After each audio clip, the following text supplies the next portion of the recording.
Hey everybody, I just shot a video talking about pH and chasing pH numbers around and trying to get it just perfect and right where you want it and so on and so forth. And it occurred to me that there is almost always a certain type of person that is asking me questions about pH.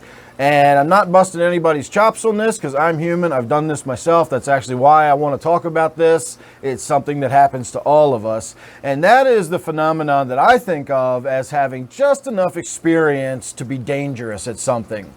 And it happens with just about everything. If you think about doing electrical repair work around your house, there's one specific group of people that always runs into trouble. And that group of people is the people with some experience.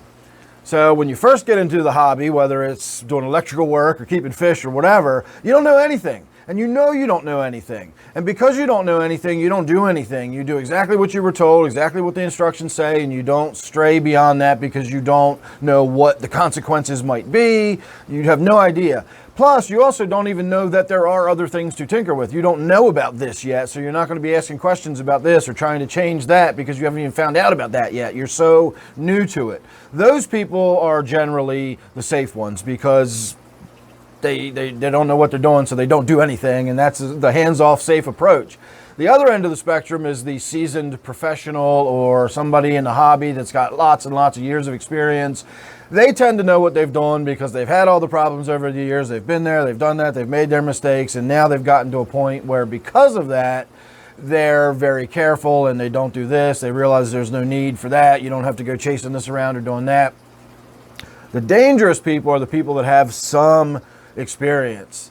They've got just enough experience to know what they're doing, but not enough experience to know what they're doing enough to be really good at what they're doing. And so they get in and they tinker, and that's when problems happen. And again, been there, done that. I'm not saying other people do this and I don't. I've certainly done this myself, very guilty of doing this. And again, that's why I'm so aware of it. I'm 50 years old now. I can look back at my life and see how many times I've done the same kind of stuff in my own life. And I did it with fish keeping. And so just try to think when you're getting involved in something, just try to think, am I just smart enough to be dangerous here? Do I have just enough experience to be dangerous here? And if you take a step back and you think about that for a minute, you might save yourself a lot of headache if you're wiser than I and understand that, okay, maybe I am getting a little over my head and a little cocky about what I'm doing here. Maybe I don't have that much experience just yet.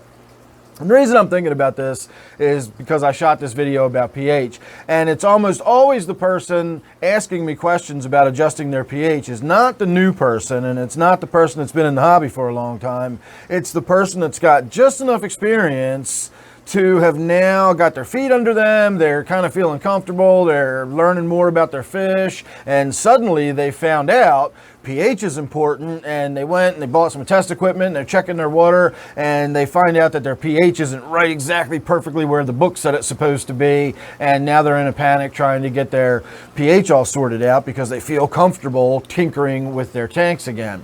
So the pH thing, I already shot another video about that. I'll put a card up above here if you want to check that out. Basically, I said leave it alone, don't mess with it. If the pH is a little tiny bit off for what your fish are calling for and your fish don't seem distressed, leave them alone. Stability is far more important to your fish in that circumstance than perfection.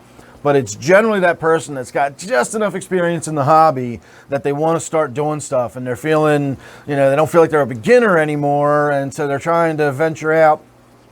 The other side of that coin is that's how we get experience. That's how you become the seasoned, experienced professional or whatever, is by taking those risks. So I'm not discouraging that either.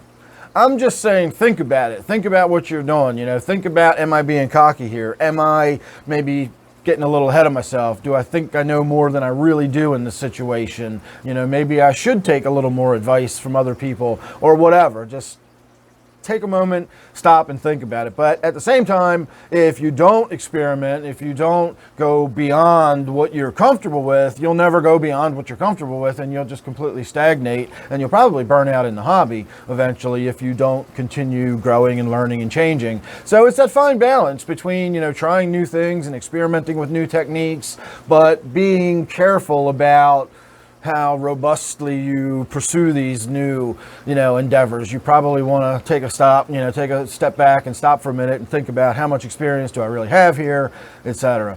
So anyway, just a little topic that popped into my head today when I was thinking about pH, and how it's just about always that person that has some experience that is asking me questions about pH. Newbies tend to leave it alone. They haven't gotten there yet, and the seasoned professional people know that chasing pH around is a bad idea, and so they don't bother with it either. It's always that kind of person in the middle that's trying to tinker with it, and that's where you run into trouble. Leave it alone. But again, the purpose of this video is to say, stop and think before you go, jumping into something with both feet just because you've got a few months experience keeping fish under your belt.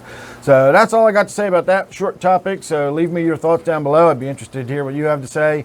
And thanks again for watching. Make sure you're subscribed, and I'll see you real soon in the next one.